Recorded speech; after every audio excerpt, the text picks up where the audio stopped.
all dear friends. In our last lecture, we start our first topic, that is natural resources, air, water and land. मित्रांनो, आपण आपल्या मागच्या लेक्चरमध्ये first topic म्हणजेच natural resources, air, water and land हा topic आपण सुरू केलेला आहे. From that topic we already study about what is mean by the natural resources, and in that natural resources there are including air, water and land.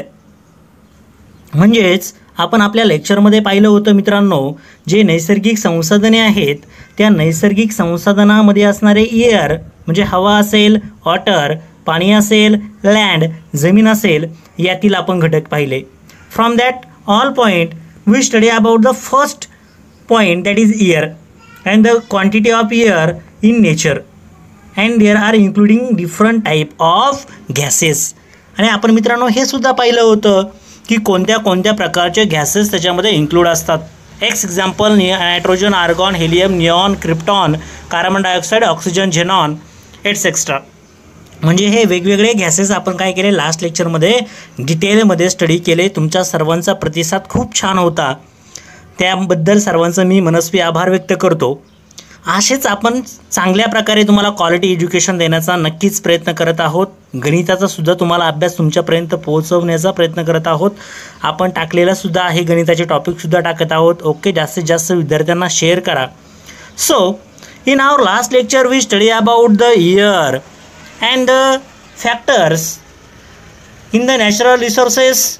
The main factor is the air and there are formation of the air pollution, how the pollution is form by this air. तर air पोल्युशनसुद्धा कशा प्रकारे तयार होतं. There are different type of gases. Some gases are useful, some gases are harmful. म्हणजे काही gases कशा आहेत आपल्या मानवी जीवनाला युजफुल आहेत. युजफुल म्हणजे कसे तर उपयोगी आहेत. एक्झाम्पल आपण जो ऑक्सिजन घेतो तो आपल्याला काय आहे, युजफुल आहे. दुसरा जर महत्त्वाचा जर गॅसेस तुमच्यासमोर माहिती असेल तर तो कोणता आहे, कार्बन डायऑक्साईड. कार्बन डायऑक्साईडला काय करतो आपण, इजेक्ट करतो किंवा बाहेर टाकतो. पहा, from that point today we have to study about the air pollution and the concept of the air pollution. Okay, here are given the concept of the air pollution. Today we have to study about that point, and after that we have to study about the water and their resources. Okay, आज आपल्याला काय अभ्यासायचं आहे की हे air pollution कशा प्रकारे होतं आहे, आणि त्याचप्रमाणे जो नॅचरल रिसोर्सेस आहे किंवा नैसर्गिक संसाधने आहे त्याच्यामध्ये पाण्याचं फॅक्टर कोणत्या कोणत्या प्रकारचं आहे ते आज आपल्याला काय करायचं आहे, डिस्कस करायचं आहे, स्टडी करायचं आहे. म्हणजे प्रत्येक लेक्चरला तुमचं एक एक फॅक्टर क्लिअर होत जाईल व्यवस्थितरित्या. Okay, so here are given that the first point, observe and discuss.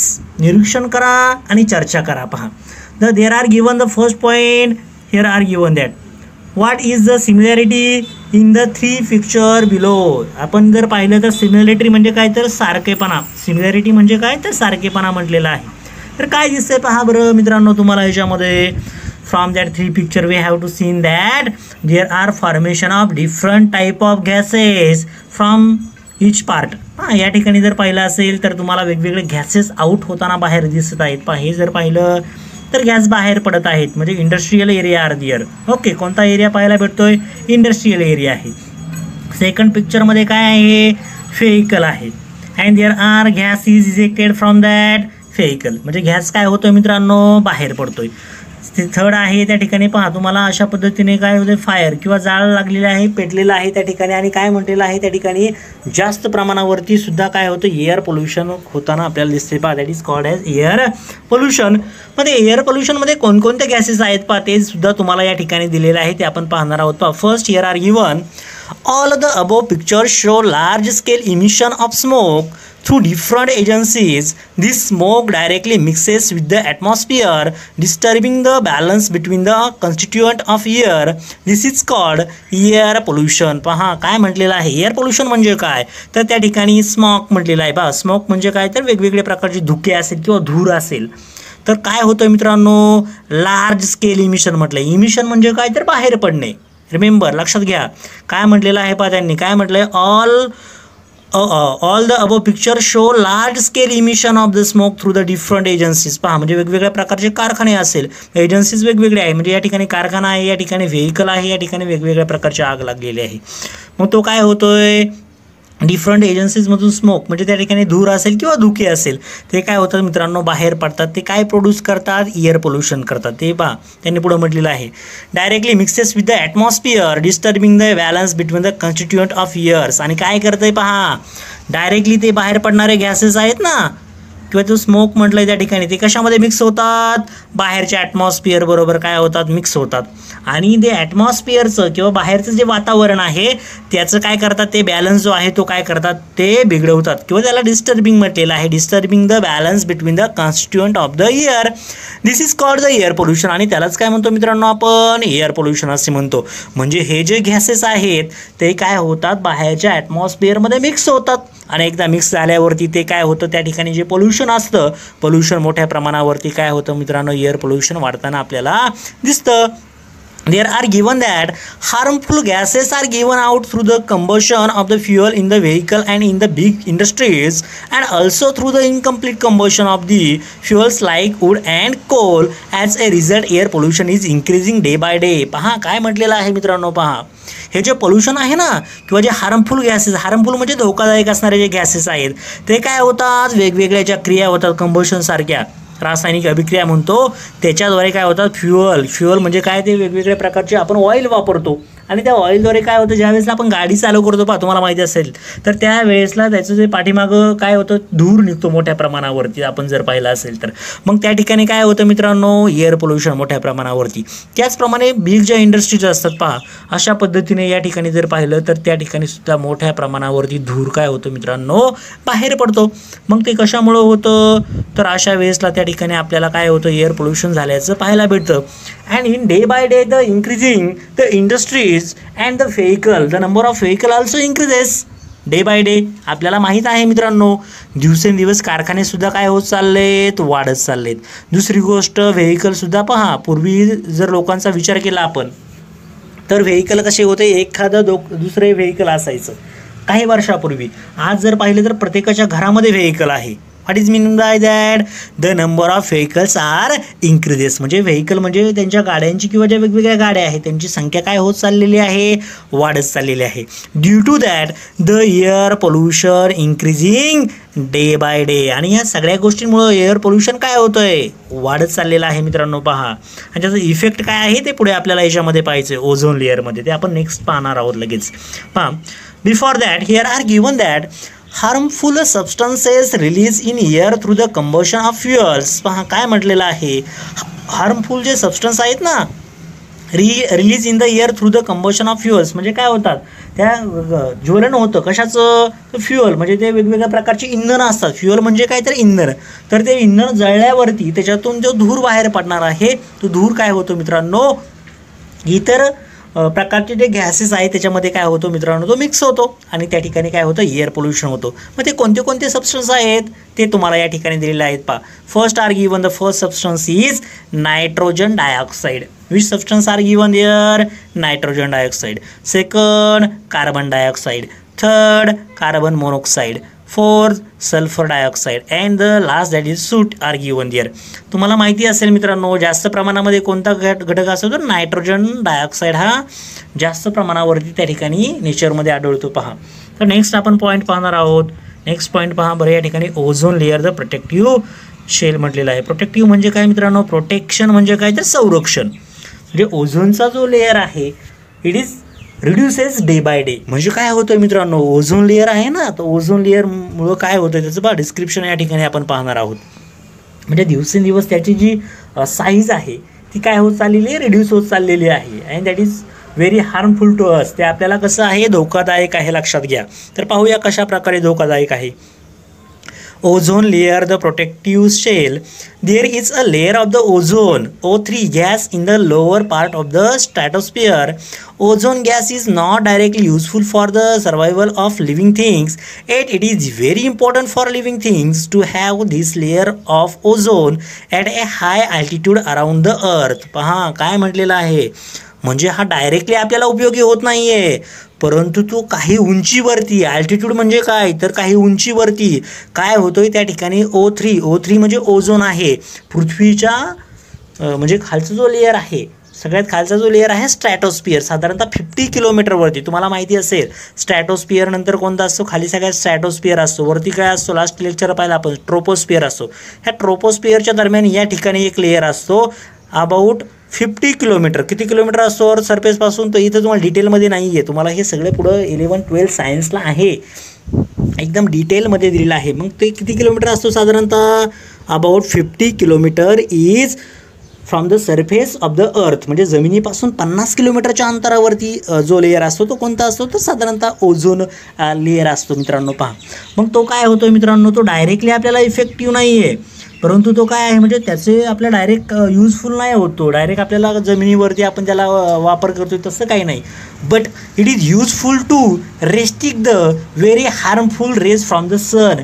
म्हणजे काय तर सूर्यापासून येणारी जी धोकादायक जी रेज आहेत ना, किरणे, त्याला अल्ट्राव्हायोलेट रेज असे म्हणतात, तर त्यांना काय करतो तो रेस्ट्रिक्ट करतो. ते पुढे पाहणार आहोत, या ठिकाणी दिलेलं असेल पहा तुम्हाला पुढे काय म्हटलेलं आहे, पुढे म्हटलंय पहा the ultraviolet rays coming from the sun are very harmful for living things. The ozone gas absorb these rays as a result life on the earth is protected. पहा आणि काय म्हटलेलं आहे, खूप इम्पॉर्टंट पॉईंट आहे हा, जे अल्ट्राव्हायोलेट रेज आहेत ना, त्या अल्ट्राव्हायोलेट रेज कशामधून पास होऊन येतात जमिनीवरती, तर या ओझोन लेअरमधून पास होऊन, म्हणजे वरती 50 किलोमीटरवरती साधारणतः ओझोन लेअर आहे आणि ओझोन लेअरवरून जे येणारे अल्ट्राव्हायोलेट रेज आहेत त्याच्यातून पास होऊन खाली येतात अर्थवरती. तर अर्थवरती येत असताना पहा लक्षात घ्या, तर जर ओझोन लेअर नसेल तर डायरेक्टली हार्मफुल काय होतील, जमिनीवरती येतील, and that is harmful to us. आणि ते आपल्याला काय आहे, धोकादायक आहे, लिव्हिंग थिंग्स.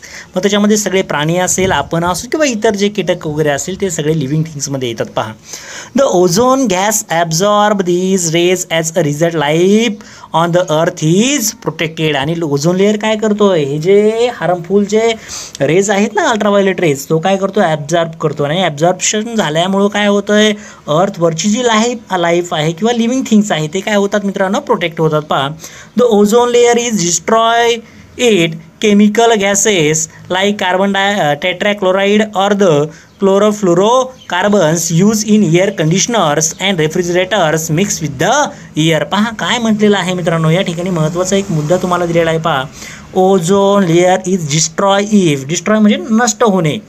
कशामुळे नष्ट होणार आहे, if the chemical gases like carbon dioxide or chlorofluorocarbons used in the air conditioner. आणि एअर कंडिशनर आणि रेफ्रिजरेटरमध्ये पहा बऱ्याचदा कोणता गॅस वापरतात, कार्बन कांता म्हटलं त्यांनी, कार्बन टेट्राक्लोराईड असेल किंवा क्लोरोफ्लोरोकार्बन असेल. ह्या घटकांमुळं कोणते हे जे दोन घटक आहेत यांच्यामुळं तो लेअर काय होत चाललेला आहे, लेस होत चाललेला आहे.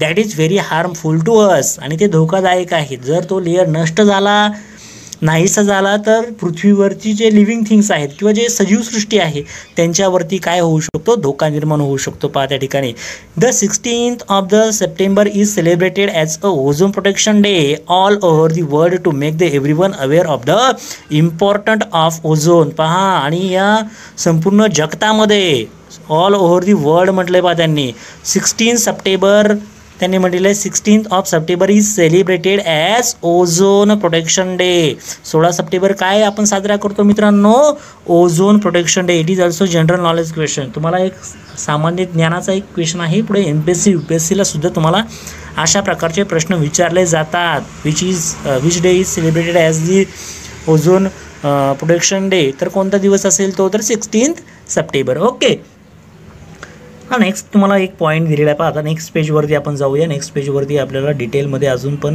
इन्फॉर्मेशन पाहिजे आहे. न्यू पॉईंट दिला आहे पहा तुम्हाला. Which point are given in the next page, that is the next important natural resources, that is the water. पहा पाणीसुद्धा खूप इम्पॉर्टंट आहे मित्रांनो, खूप इम्पॉर्टंट आहे. पहा त्याने म्हटलं water. Try this. Observe how much water is used and for what purpose it is used in your house for a whole day. Record it in a chart like the one shown here.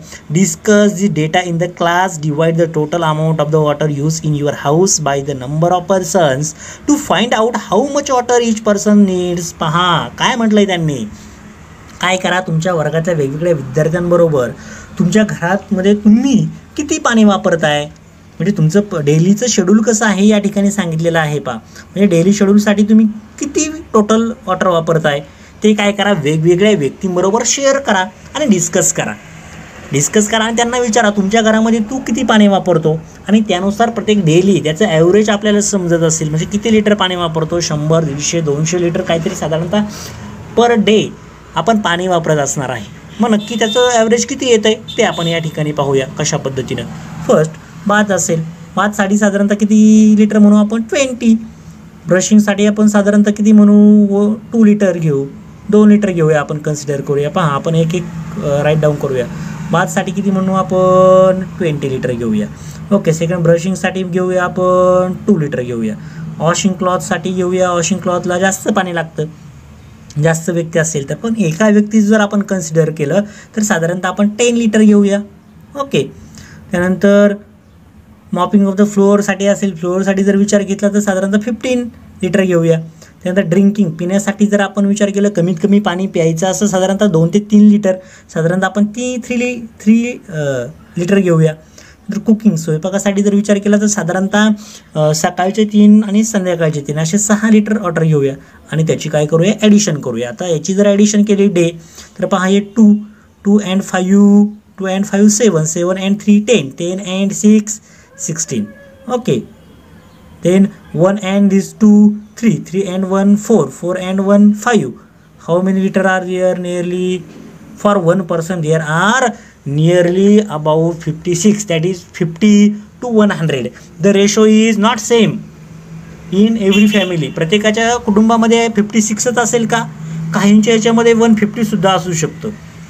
काय एखादा बात आंघोळीला गेल्यावरती तो 20 लिटरऐवजी 50 लिटरसुद्धा वापरू शकतो, एखादा 20 ऐवजी 10 लिटरसुद्धा वापरू शकतो. हा रेशो कमीसुद्धा असेल, काहींच्या याच्यामध्ये 40 पण असू शकतो, काहींच्या याच्यामध्ये 100सुद्धा असू शकतो.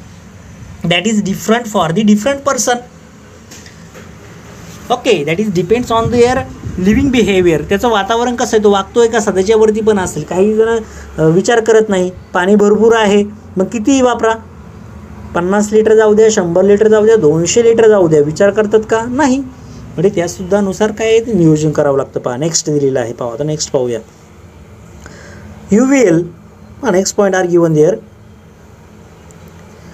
you will see that it is almost impossible for us to spend even a single day without water. We need to drink 3 to 4 liter of water every day so that all our bodily functions run smoothly. पहा मित्रांनो काय म्हटलेलं आहे, आपण दिवसामध्ये जर पाणीच पिलो नाही तर जगू शकत नाही. म्हणजे जगताना आपल्याला तसं आपण जर पाणी पिलो नाही तर साधारणतः 8 ते 10 दिवस माणूस जगू शकतो.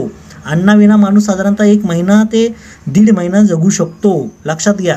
परंतु त्याचे जे बॉडी फंक्शन आहे त्याच्यामध्ये चेंजेस होऊ शकतात. तो त्या 8-10 दिवसांनी काय होणार, डाय होणार आहे.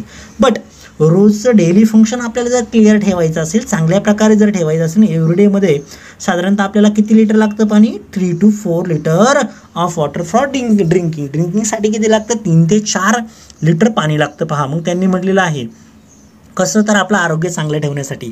Other living things also require water, also the amount of water they need may vary according to the size of their body. Thus we will see that water is very important. पहा आणि इतर जे living organism आहे, आता तुम्हाला जर माहिती नसेल पण काऊ असेल किंवा बाकीचे बफॅलो वगैरे जर असेल किंवा प्राणी असेल, हॉर्स वगैरे असेल किंवा तुम्हाला कॅमल माहिती असेल, तर हे सगळे जे ॲनिमल जर आपण कन्सिडर केले तर प्रत्येकाची कॅपॅसिटी डिफरंट आहे. साधारणतः जर आपण विचार केला, साधारणतः काऊ जर असेल, बऱ्याच जणांना माहितीसुद्धा असेल गायी वगैरे, तर काही गायींमध्ये सुद्धा देर आर डिफरंट टाईप्स, बरोबर. तर त्याच्यामध्ये 2 प्रकारच्या गायी आहेत. जर्सी जर असेल तर साधारणतः 20 to 30 लिटर ती एकाच वेळेसला पाणी पिते. 20 to 30 लिटर 2-2 बकेट्स पाणी पितात त्या एका वेळेसला. मग त्यांचं लिमिटेशन डिफरंट आहे. सेम ॲज अनदर ॲनिमल, इतर प्राणी असतील त्यांच्यासाठी सुद्धा कसे असेल मित्रांनो, किंवा लिव्हिंग थिंगसाठी डिफरंट वेटेज असणार आहे, त्यांचा रेशो असणार आहे. पहा if there are given that if hydrogen gas burn in air it combine with the oxygen and water is form, we have learn about some characteristic of water in the previous standard. पहा आणि काय म्हटलेलं आहे मित्रांनो, पहा if hydrogen gas burn in air, पहा burn म्हणजे काय, जर बर्न म्हणजे ते पेटला तर थोडक्यामध्ये आपण म्हणतो त्याला पहा. Hydrogen gas is burn in air, it combine with the oxygen, आणि तो काय होतो मित्रांनो, ऑक्सिजन बरोबर काय होतं, कंबाईन होतो, and water it form. We have learn about some characteristic of the water in the previous standard, आणि मागच्या इयत्तेमध्ये आपण त्याचा काय केलेला आहे मित्रांनो, डिटेल्ड अभ्यास केलेला आहे. आता या ठिकाणी पहा तुम्हाला काय दिलेलं आहे, in nature water occur in the 3 state. पहा निसर्गामध्ये पाणी कोणत्या किती अवस्थांमध्ये असतं, तर 3 स्टेट म्हटलेलं आहे. Water does not have colour, taste or order, म्हणजे काय तर पहा पाण्याला कोणत्याही प्रकारची टेस्ट म्हणजे चव नसते, कलर नसतो, आणि त्याची अवस्थासुद्धा त्या ठिकाणी नसते. म्हणजे त्यांनी काय म्हटलं, colour, taste or order. Taste म्हणजेच त्याला ऑर्डर असे म्हणतो, म्हणजे त्याची कोणत्याही प्रकारची चव त्या ठिकाणी नसते. पहा पुढे म्हटलेलं आहे, many substances readily dissolve in water, therefore water is a universal solvent. पहा आणि काय म्हटलेलं आहे, अनेक घटक डिझॉल्व म्हणजे काय तर पाण्यामध्ये काय होतात मित्रांनो, मिक्स होतात. काय होतात, dissolve. What is mean bye dissolve होणे म्हणजे मिक्स होणे.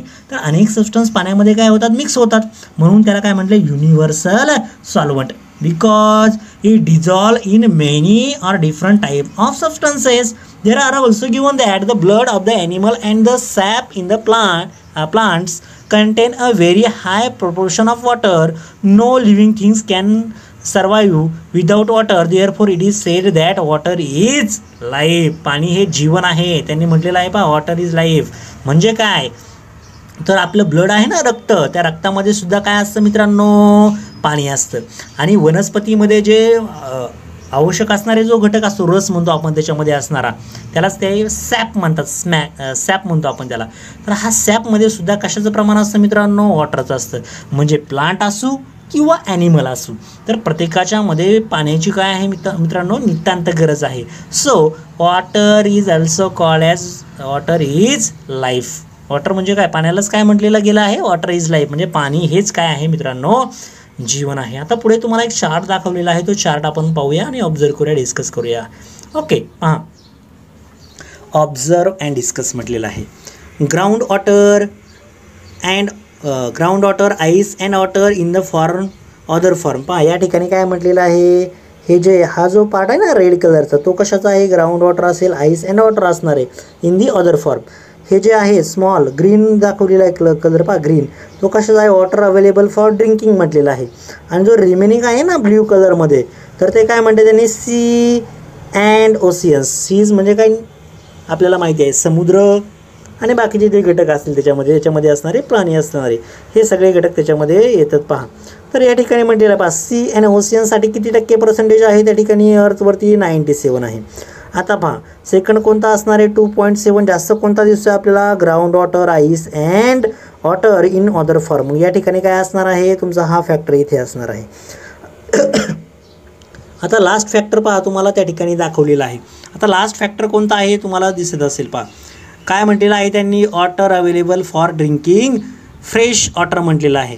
काय म्हटलं, water available for the drinking, म्हणजे पिण्यासाठी जे पाणी आवश्यक आहे ते किती आहे आणि किती पर्सेंटेजमध्ये आहे ते आपण पाहूया. पहा या ठिकाणी जर आपण या दोघांची ॲडिशन जर केली तर पहा अशा पद्धतीने आपण ॲडिशन करूया, 97 and 2.7. When we add it what we get, 7 and 2 9 and 99.7. म्हणजे किती, दोघांची ॲडिशन किती येते या दोघांची, 99.7. मग 100 मायनस जर केले आपण, 100 minus 99.7 what we get from that, what we get 99.7. जर आपण याच्यातून जर मायनस केले तर काय भेटणार आहे सांगा बरं, कोणी सांगू शकतो किती भेटेल याच्यातून जर मायनस केलं तर, 0 पॉईंट किती भेटेल पहा, 0 पॉईंट किती भेटणार आहे. या ठिकाणी जर 1 घेतला ना आपण, 10मधून 7 गेले खाली किती राहिले, 3. 1 इकडे देऊन टाकला, 100 मायनस 100 किती येतील या ठिकाणी, 0. That is answer is 0.3. So that is 0.3 or 0.30, that is 0.3% water available for the drinking or fresh water. When we add these 3 factor, what we get, how many percent, 100%. म्हणजे 0.3%, 2.7%, 97%, we get the 100%. Okay, we cannot use all the water on the earth because sea water is salty. आणि आपण काय करू शकत नाही, हे जे C water आहे ना 2.7%, हे आपण वापरू शकत नाही. Why it is the reason of that, because of other C water is salty. Salty म्हणजे कसं असतं मित्रांनो, खारे पाणी असतं. ते आपण पिऊ शकतो का? नाही पिऊ शकत. Some water is in the frozen states. Frozen state म्हणजे काय तर बर्फाच्या रूपामध्ये त्या ठिकाणी साठलेलं आहे. And very small quantity of water is available for drinking. It is enough for all living things. आणि पहा, जवळपास 0.3% फक्त कशासाठी आहे? ड्रिंकिंगसाठी आहे. आणि ते काय म्हटलं त्यांनी? It is enough for all living things. आणि ते सगळ्या लिव्हिंग थिंग्ससाठी काय आहे? इनफ आहे. Okay, it is enough for all living things. आणि काय म्हटलेलं आहे? ते इतर लिव्हिंग थिंग्ससाठी कसं आहे? इनफ आहे, पुरेसं आहे. ओके, तर हे झालं त्याचं काय झालं आपल्याला विश्लेषण भेटलेलं आहे. पहा, in what ways is the water in sea and ocean useful even though it is salty. पहा, आणि ते कोणत्या कोणत्या वेजमध्ये आहे? आता पहा, ते जर आपण पाहिलं तर वेगवेगळे आहे. पहा, त्याच्यापासून आपण काय तयार करतो मित्रांनो? सॉल्ट तयार करतो. वेगवेगळ्या प्रकारचे घटकसुद्धा आपल्याला त्या ठिकाणी समजतात आणि त्या ठिकाणी आपण काय करू शकतो? फाइंड आउट करू शकतो. आता पुढचं पहा, महत्त्वाचं या ठिकाणी तुम्हाला पॉईंट आपल्याला पाहायचं आहे. ऑब्झर्व अँड डिस्कस म्हटलेलं आहे. पहा, for which purpose is water Bing use. आत्ताच आपण काही मिनिटापूर्वी पाहिलं. पहा, त्याच्यामध्ये ॲग्रिकल्चर असेल, त्यानंतर बाथ असेल, आंघोळ असेल, किंवा बाकीच्या ज्या प्रोसेस आहे त्याच्यामध्ये इंडस्ट्री असेल, and other that is farming. या ठिकाणी पहा, तुम्हाला म्हटलं इंडस्ट्रीज म्हटलेलं आहे. या ठिकाणी काय म्हटलं आहे? क्लॉथ वॉशिंग, कपडे धुण्यासाठी सुद्धा पाणी वापरतात. इंडस्ट्रीज दाखवलेलं आहे या ठिकाणी आहे. या ठिकाणी फार्म दिसतंय. पहा, फार्म त्या ठिकाणी सुद्धा आहे. आणि या ठिकाणी जे लोक राहतात ना, त्यांनासुद्धा कशाची? पहा, या ठिकाणी टँक दाखवलेला आहे, टँक. तर हे पाणीसुद्धा या ठिकाणी कनेक्शनमध्ये आहे. तुम्ही जर ऑब्झर्वेशन, स्मॉल ऑब्झर्वेशन असेल तर या ठिकाणावर पाईपलाईन या ठिकाणी आहे, या ठिकाणी टँक आहे. आणि या टँकचा वापर गावातील जे लोक आहेत त्यांच्यासाठी पिण्यासाठी पाणी वापरत असतील. त्याचप्रमाणे या ठिकाणी सुद्धा येऊन काय करू शकतात? कपडे धुवू शकतात. त्याचप्रमाणे या ठिकाणी पहा, इथे सुद्धा काय म्हटलेलं आहे? वॉशिंगसाठी वगैरे. पहा, गाड्या वगैरे धुण्यासाठी सुद्धा वापरतात. काही जण या ठिकाणी काय करतात? स्विमिंग करत आहात, म्हणजे काय करत आहेत? पोहण्याचं काम करत आहेत. आणि या ठिकाणी सुद्धा लाईन दाखवलेलं आहे. फार्मसाठी, शेतीसाठी पाणी वाहून नेलेलं आहे. या ठिकाणी वेगवेगळे इंडस्ट्रीज दिसतात. या इंडस्ट्रीला सुद्धा या ठिकाणी पाण्याची आवश्यकता असते. पहा मित्रांनो, म्हणजे there are different type of factors for which the water is use. वेगवेगळ्या प्रकारचे फॅक्टर आहेत त्या ठिकाणी पाण्याचा वापर केला जातोय. पहा, do other living things are use water like we do. म्हणजे जसं आपण पाणी वापरतो तसे इतर फॅक्टरसुद्धा वापरतात का? तर येस, ऑफकोर्स, नक्कीच काय करत असणार आहे मित्रांनो? ते वापरत असणार आहे. पहा, मग त्यांनी पुढे काय म्हटलेलं आहे? पहा, we use water in the large quantities. We have learned that water on the earth is regulated through the water cycle. The water vapor formed from the oceans is the main source of water. In the water cycle, it gets converted into rain, creating fresh water source on earth. आणि पहा काय म्हटलेलं आहे मित्रांनो? पहा काय म्हटलेलं आहे? when we use water in the large quantities, we have learned that water on the earth is regulated through the water cycle. पहा, म्हणजे काय? ते अस्वच्छ पाणी सुद्धा काय करू शकतो मित्रांनो? वॉटर सायकल सुद्धा असतं त्या ठिकाणी. दूषित पाणी सुद्धा त्या ठिकाणी फिल्टर केलं जाऊ शकतं, तुम्हाला माहिती असेल. पहा, the water vapour form from the ocean is the main source of the water. In the water cycle it gets converted into the rain, creating fresh water source on the earth. पहा, तुम्हाला माहिती असेल तर हे पाणी कसं तयार होतं किंवा रेन कसा, पाऊस कसा येतो हे सगळ्यांना माहिती असेल. जे सीमध्ये जे आहे किंवा त्या ठिकाणी काय होतात? वेपर्स म्हणजे वाफा निघतात. पहा, या ठिकाणी दाखवल्याप्रमाणे. तर त्या काय होतात मित्रांनो? समजा या सी लेवल असते, याच्यातून त्या ज्या वेफर्स आहेत त्या कुठं जातात? वरती जातात. आणि नंतर काय होतात? त्याच कशाच्या रूपात येतात? फ्रेश वॉटरमधून काय येतात? जमिनीवरती येतात. त्यांचं रूपांतर कशामध्ये होतं? तर फ्रेश वॉटरमध्ये. त्यालाच काय म्हणतो आपण? वॉटर सायकल असे म्हटलं गेलेलं आहे. Okay, next there are given the important point, that is we get water from the natural sources such as streams, rivers, ponds, springs and lakes. Man also digs well and borewells to lift ground water. पहा काय म्हटलेलं आहे? आपल्याला पाणी भेटताना वेगवेगळे source आहेत. त्याच्यामध्ये त्यांनी म्हटलेलं आहे रिव्हर असेल, नदी असेल, स्ट्रीम्स असेल, पॉन्ड्स असेल, स्प्रिंग्स असेल, लेक्स असेल, सरोवर असेल, म्हणजे त्या ठिकाणी तलाव असेल, नदी असेल किंवा बाकीचे जे सोर्स आहेत. तर हे सगळे कशासाठी वापरतो आपण? For the water. कशासाठी वापरतो? तर वॉटरसाठी. पहा काय म्हटलं? वॉटर फ्रॉम नॅचरल रिसोर्सेस, म्हणजे या सगळ्या नॅचरल रिसोर्सेसपासून काय भेटतं? आपल्याला पाणी भेटतं. And man also digs well and borewells to lift the ground water. आणि माणूससुद्धा काय करत आहे मित्रांनो? डिग्स म्हणजे काय? तर विहिरी आपण विहीर म्हणतो विहीर, तर विहीर आणि बोरवेल्स सगळ्यांना माहिती असेल बोरवेल्स काय आहे. तर बोरवेल्स आणि विहीर हे खोदण्यासाठी कशाचा वापर करतोय, म्हणजे त्या ठिकाणी व्यक्ती काय करतोय, त्या ठिकाणी वेगवेगळ्या मशीन्स वापरतो आणि विहीर असेल आणि बोरवेल्स असेल ते काय करतात, खोदतात आणि त्यापासून सुद्धा कशाचा ग्राउंड वॉटर असेल ते काय करतात, लिफ्ट करतात म्हणजे वरती उचलून आणलं जातं पा. बोरवेलचा वापर करून आपण शक्यतो काय करतो, पाण्याचा वापर करत आहोत पा. आणि जर सिटीकडे जर पाहिलं तर जास्त प्रमाणावरती त्या ठिकाणी बोरवेल्स आहेत, विहिरीचं क्वचित प्रमाण आहे. विहिरी कुठं जरी जास्त असतं तर ग्रामीण भागाकडे असं रुरल एरियाकडे आहेत.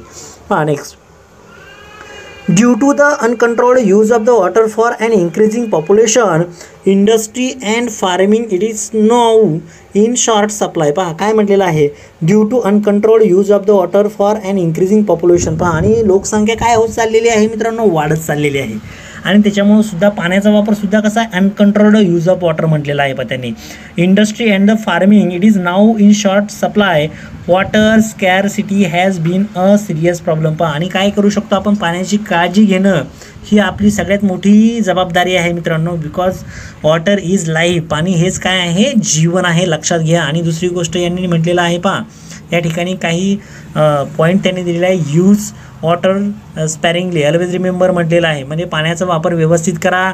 ब्लॉक वॉटर, लेट इट काय म्हटलं, पर्कोलेट म्हटलेलं आहे. आणि काय करा, पाण्याचा व्यवस्थितचा वापर करा त्यांनी म्हटले आहे. स्टोरेज व्यवस्थित करा. पहा स्टोर वॉटर काय म्हटलं, विअर इवर पॉसिबल, जेवढं पाणी असेल ते काय करा, साठवायचं काम करा. Reuse water Wien ever possible, remember store water does not become स्टेल ॲट वन्स. काय करा, तुमचं पाणी काय करा, तुम्ही त्या ठिकाणी साठवा आणि त्याचा रियूज करा, त्याचं रिसायकल करा. जे दूषित पाणी आहे ना तर त्याचा आपण रिसायकलसुद्धा करू शकतो. म्हणजे जे वॉटर आपण ऑलरेडी वापरलेलं आहे ते सुद्धा त्या ठिकाणी काय करू शकतो, रिसायकलचा वापर करून आपण काय करू शकतो मित्रांनो, तयार करू शकतो. अशा पद्धतीने आपण या ठिकाणी वॉटरचा जो पॉईंट होता आपला तो आपण या ठिकाणी पाहिलेला आहे. In our next lecture we have to study the third and very important natural resource, that is the land. आपण आपल्या नेक्स्ट लेक्चरमध्ये काय करणार आहोत, जो थर्ड पॉईंट आहे अगदी डीपमध्ये घेणार आहोत. ओके, सो प्लीज काय करा, व्यवस्थित स्टडी करा. एखादा पॉईंट जर अंडरस्टँड झाला नसेल तर विचारा. लास्ट फक्त 2 pages are remaining. In our next lecture we study about that third factor, that is land. Okay, and the proportion of the land. या ठिकाणी तुम्हाला लँडचं प्रोपोर्शन वगैरे दिलेलं आहे मित्रांनो. Okay, so please share our videos to all your friends, like, subscribe, okay, and comment. Like करा, share करा, कमेंट करा, तुमच्या सर्व मित्रांना शेअर करा. Okay, all the best, thank you.